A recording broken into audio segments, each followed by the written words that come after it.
Bom dia, vamos então iniciar o nosso programa recitando as 3 Ave-Marias. Ó Maria, fazei o meu coração tão puro quanto o vosso, pelo poder que vos deu Deus Pai. Ave Maria, cheia de graça, o Senhor é convosco, bendita sois vós entre as mulheres e bendito é o fruto do vosso ventre, Jesus. Santa Maria, Mãe de Deus, rogai por nós, pecadores, agora e na hora da nossa morte. Amém. Pela sabedoria que vos deu Deus Filho, Ave Maria, cheia de graça, o Senhor é convosco, bendita sois vós entre as mulheres e bendito é o fruto do vosso ventre, Jesus. Santa Maria, Mãe de Deus, rogai por nós, pecadores, agora e na hora da nossa morte. Amém.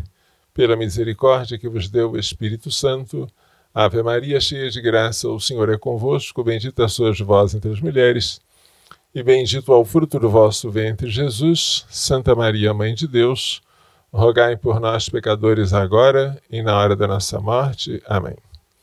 Esta oraçãozinha, que dura 1 minuto, vocês podem cronometrar. Eu já rezei de manhã e vou rezar à noite, se Deus quiser. Ela é a garantia para mim e para você também de que eu morrerei na presença de Nossa Senhora, porque assim disse a Santíssima Virgem, a Santa Matilde de Rackborn. Foi uma promessa dela. Mas vamos agora falar de outro assunto. Um assunto muito candente foi o aborto da menina. Qual menina? A mãe, que tinha 10 anos de idade, ou a filha, com 5 meses, melhor dizendo, 23 semanas? A morte da menina por nascer. Provavelmente o aborto foi feito com uma injeção de cloreto de potássio no coração.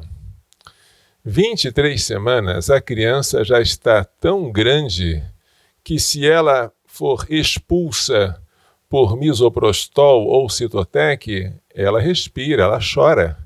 E se você colocar numa incubadora, ela sobrevive.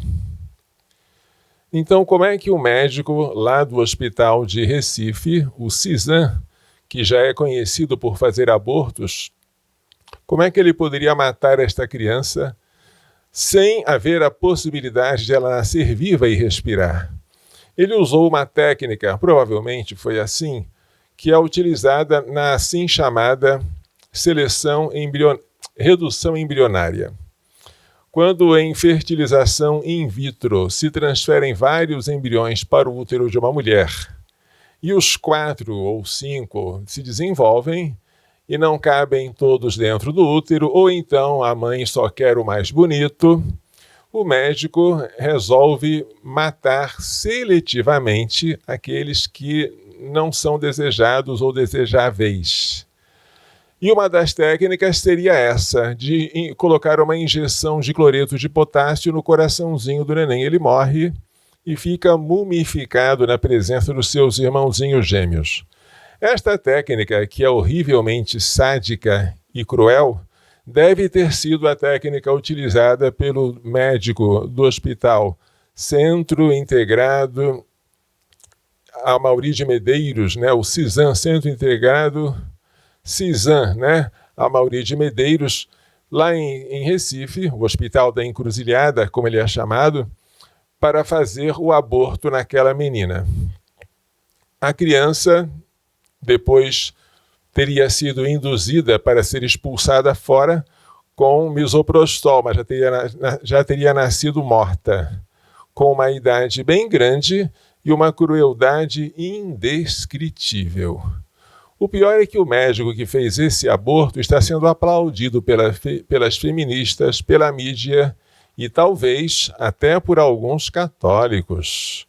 Não sei, mas é uma coisa apavorante que alguém aplauda um assassinato como remédio para um estupro. O estuprador, se for preso, vai pegar no máximo 8 anos, talvez, de reclusão, mas com progressão de regime.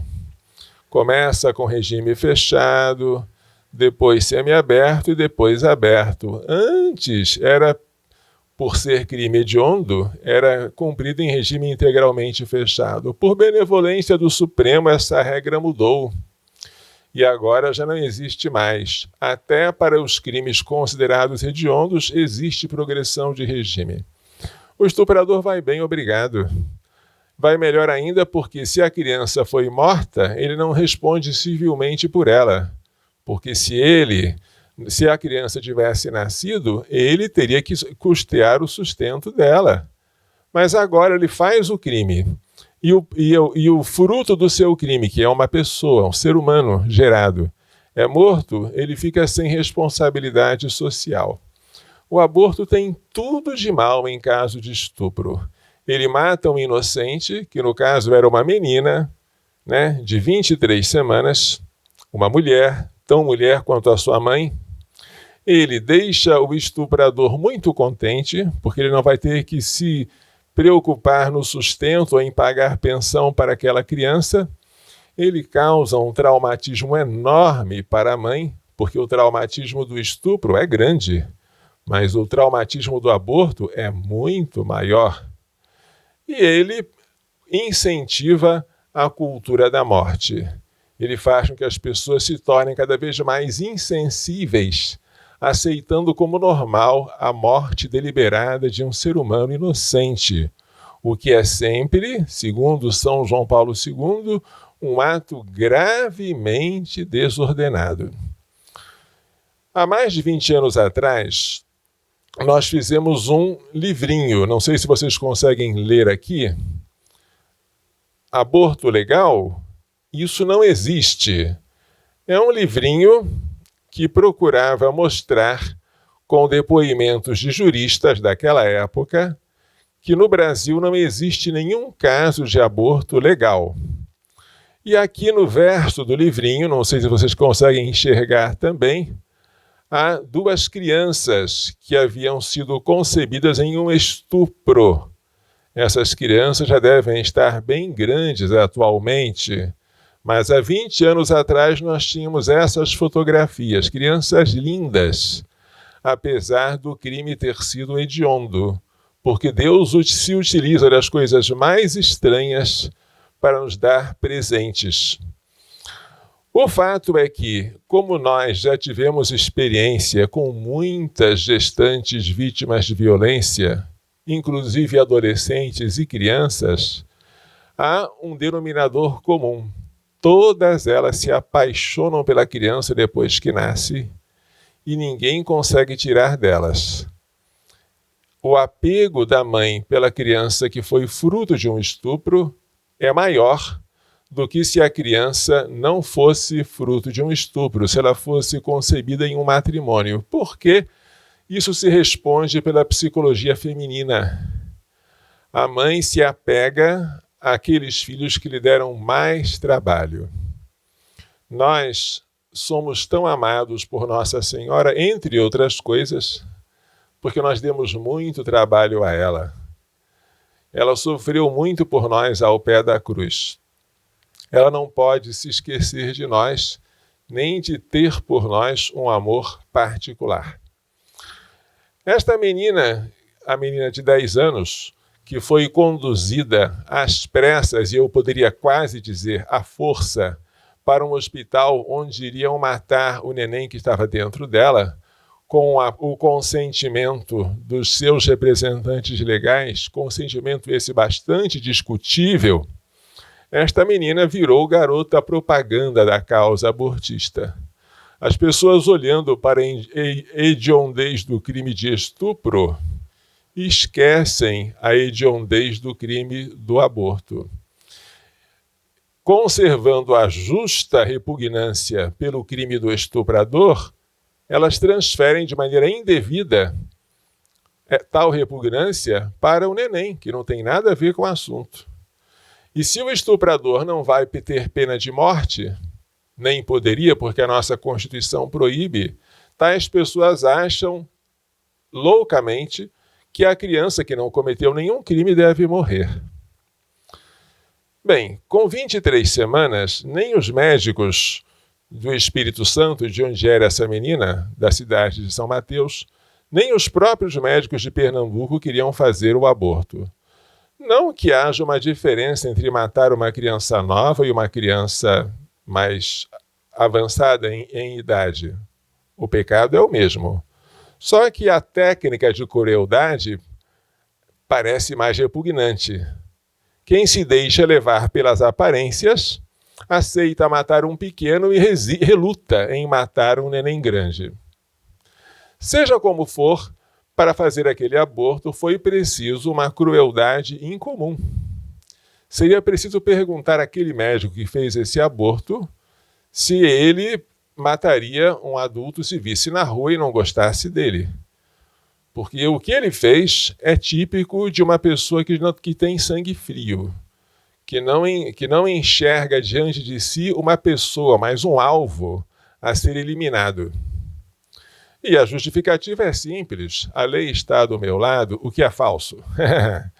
E é para isso que eu quero que vocês entendam que quando eu estudei Direito, eu já era padre, formei-me na Universidade Federal de Goiás e depois me inscrevi na OAB como advogado.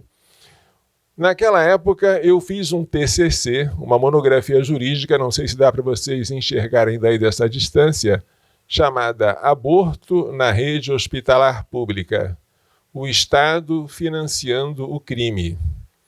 É um livro que o nome já diz tudo. O livro tenta explicar, através de argumentos jurídicos, com depoimentos de grandes juristas e com a interpretação sistemática da Constituição, do Código Penal, do Código Civil e do Pacto de São José da Costa Rica, sem esquecer o direito natural, que no Brasil não existe nenhum caso em que o aborto diretamente provocado seja permitido. Aí alguém fala: não, padre, eu ouvi falar que no Brasil existe um tal de artigo 128 do Código Penal que permite o aborto em 2 casos: quando a gravidez resulta de estupro e quando a mãe está correndo risco de vida. Cuidado. Cuidado, porque Código Penal é código não de direitos, mas de crime. Se houvesse um direito de matar, tal direito não deveria estar no Código Penal, mas estaria, por absurdo, no Código Civil, como na lei das 12 tábuas do Império Romano, havia uma cláusula autorizando pais de família a matar o filho recém-nascido que nascesse disforme. Um direito civil. Horrível, mas existia no direito romano. A lei das 12 tábuas. A tábua 4ª, que fala do pátrio poder. Muito bem. Código Penal não é código de direitos, é código de crimes.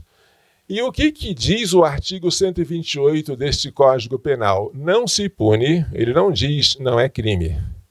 Muito menos é permitido. Não se pune o aborto praticado por médico. Inciso 1º.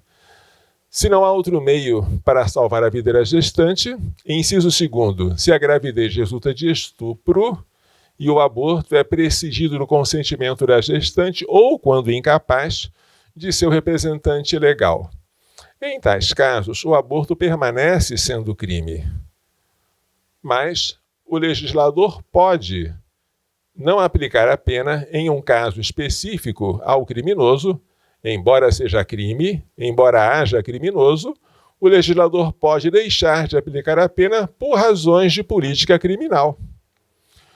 Tal não aplicação da pena chama-se escusa absolutória. As escusas não tornam o ato lícito, muito menos, nem sequer tornam o ato não criminoso. Apenas autorizam a não punição de quem praticou aquele crime. Vamos dar um outro exemplo.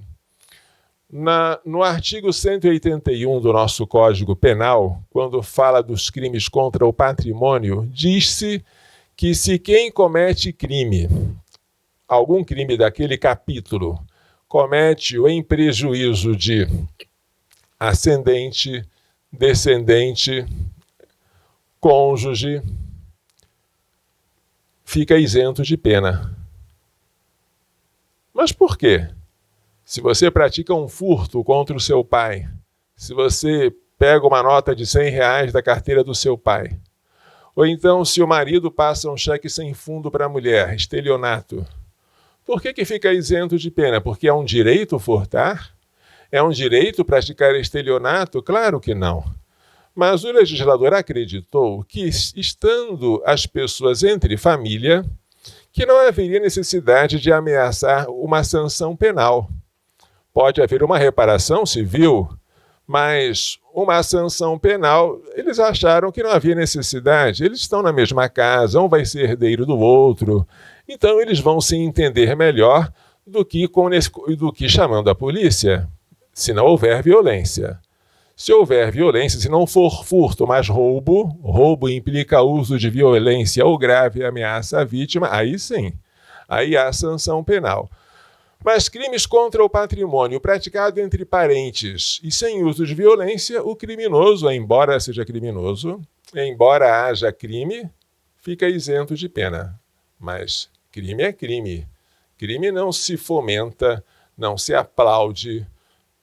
Vamos imaginar agora um outro caso. O artigo 347 do Código Penal fala de um crime chamado favorecimento pessoal. É o crime de esconder alguém da autoridade policial, esconder um criminoso. Quem pratica isso comete um crime. Mas diz o artigo lá no finalzinho, se quem oculta o criminoso, né, é ascendente, descendente, cônjuge ou irmão, fica isento de pena. A mãe não tem o direito de esconder o seu filho da polícia. Não tem. Quando ela faz isso, ela está causando um mal muito grande à sociedade. Mas se ela fizer, se o fato já foi consumado, a lei perdoa e não aplica a pena a ela. Claro que isso não é o ideal. É um perdão após o fato consumado, não é uma permissão prévia para praticar o crime. Vamos imaginar que alguém confundindo a escusa absolutória com o direito de praticar o crime, dissesse, olha, já que o furto do filho contra o pai não é punido, então esse furto não é crime. Olha o erro. Então esse furto é legal, mais um erro. Então o Estado tem o dever de favorecer tal furto, outro erro. E vamos imaginar agora que alguém resolvesse editar uma portaria ou uma norma técnica para obrigar os professores ou professoras das escolas primárias a ensinar as criancinhas, os alunos, a maneira mais eficiente de surrupiar coisas do papai e da mamãe, chamando tal coisa de furto legal. Absurdo. Furto legal não existe. Por mais que exista após o fato consumado uma não aplicação da pena, não há permissão prévia para praticá-lo. No caso do aborto também, se o aborto já foi consumado e se verificam aqueles requisitos, o criminoso não se pune. Mas não existe permissão prévia para praticar o crime. E se alguém está para praticar esse crime, eu sei que se praticar não vai haver sanção penal. O que eu faço? A resposta é muito simples. Chama a polícia. Se a nossa polícia não estivesse mal informada, se o nosso judiciário, se o nosso Ministério Público não estivesse tão intoxicado de ideias falsas e abortistas, quando um médico dissesse, eu vou fazer o aborto porque a gestante foi vítima de estupro, eu chamaria a polícia e a polícia iria lá para impedir que esse crime fosse realizado. Porque como é um ato ilícito, é dever da polícia impedir que ele seja praticado. Não só punir depois que ele já praticou, mas impedir que seja praticado ainda que depois ele não tenha punição. Isso se nós tivéssemos bom senso no nosso ordenamento jurídico. Mas como o bom senso está em falta e não se compra em supermercado, quando esta pobre menina foi estuprada e por várias vezes, pelo seu tio, assim dizem as notícias, na cidade de São Mateus, no Espírito Santo. E quando descobriram que a gravidez já estava com 23 semanas, e era uma menina que iria nascer em perfeita saúde, o que foi que fizeram? Levaram-na rapidamente para o hospital de Pernambuco, lá de Recife, o CISAM, e infelizmente conseguiram que um médico com extremo sangue frio matasse aquela criança e depois expulsasse o cadáver já morto. Ele não mostrou o cadáver, porque se mostrasse, todos teriam uma repulsa contra ele. Os que jogam bombas, os que praticam terrorismos, não mostram o produto do seu crime, não mostram as suas vítimas. E as pessoas ainda aplaudem este homem, aquele hospital, as feministas, como se tivessem feito um ato de caridade, um ato heróico. E os que tentaram salvar as duas vidas, mãe e filha, esses são fundamentalistas, esses são fanáticos religiosos. E o pior, mentira, esses aqui são contra a lei. Lei coisa nenhuma. Não existe lei autorizando o aborto. E se você acreditar que o artigo 128 tem que ser interpretado como uma permissão para o aborto, aí, amigo, sinto muito. Nesse caso, então, você tem que concluir que tal artigo é inconstitucional, que ele não foi recepcionado pela nossa Constituição, porque ela tem como cláusula pétrea entre os direitos fundamentais a inviolabilidade do direito à vida. E o mesmo artigo 5º da Constituição fala que que a pena não poderá passar da pessoa do condenado. Se o pai cometeu estupro, a filha dele, de 23 semanas, não pode ser punida com a morte. A pena não pode nem sequer ser transferida, muito menos ser aumentada de pena de reclusão para a pena de morte. Absurdo. Então, a única maneira de salvar o artigo 128 do Código Penal é interpretá-lo apenas como uma não aplicação da pena após o fato consumado, mas jamais com a permissão prévia para abortar. E é isso que nós tentamos espalhar pelo Brasil inteiro nesse folhetinho aqui. Aborto legal, isso não existe. Não existe nem poderia existir. Por quê? Porque o nosso Código Civil, no seu artigo 2º, põe a salvo desde a concepção os direitos do nascituro. Se o nascituro tem direitos, ele tem que ter o direito à vida, porque sem vida você não consegue ter mais nenhum direito.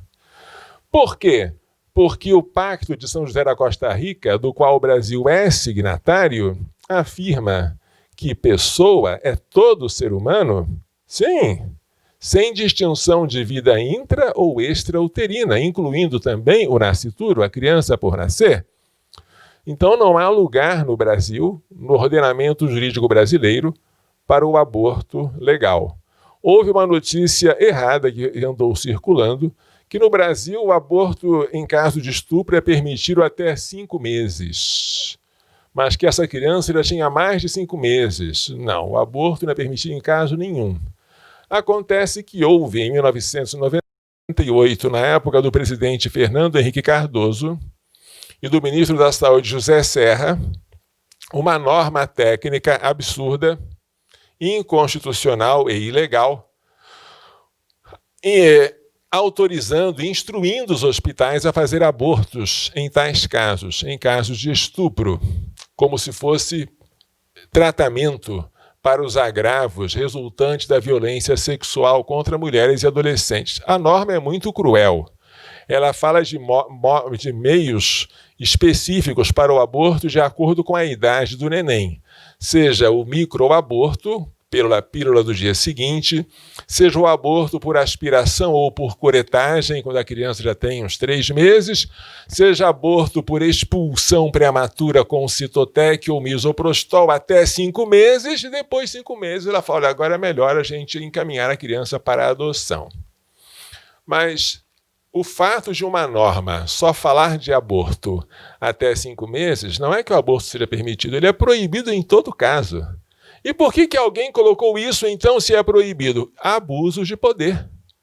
Ora, mas se um presidente anterior ao atual, Jair Bolsonaro, por meio do seu ministro José Serra, em 98, emitiu uma norma técnica abusiva, convertendo hospitais em matadouros públicos, o que o atual presidente tem que fazer? Revogar essa norma. Porque é obrigação nossa corrigir os nossos próprios defeitos e também os defeitos dos nossos antecessores. Se até hoje o Brasil está gastando dinheiro público para matar crianças, essa criancinha que foi morta em Recife foi morta com o seu dinheiro e com o meu dinheiro, é dever do presidente Jair Bolsonaro revogar a norma técnica do aborto de 1998 e todas as que vieram depois piorando o seu conteúdo no regime petista. E neste momento eu digo ao presidente Jair Bolsonaro, eu votei em você, votaria de novo, porque acredito que apesar de todas as críticas que fazem contra você e dos defeitos reais ou aparentes que qualquer pessoa tem, o seu governo tem tido um diferencial muito grande no que diz respeito à vida e à família, mas você tem que ser coerente com aquilo que assumiu. Se é contra o aborto, não pode colocar exceçõezinhas. Tem que ser contra o aborto em todas as situações. E enquanto houver aborto, presidente, permitido no Brasil, contra a lei, mas permitido e praticado, e com o meu dinheiro, com o seu dinheiro, com o dinheiro do contribuinte, enquanto hospitais cuidarem da saúde de alguns e matarem outros, saiba, senhor presidente, o senhor não vai poder esperar as bênçãos de Deus sobre o seu governo. Porque diz Santa Teresa de Calcutá que o aborto é o maior inimigo da paz. Certo?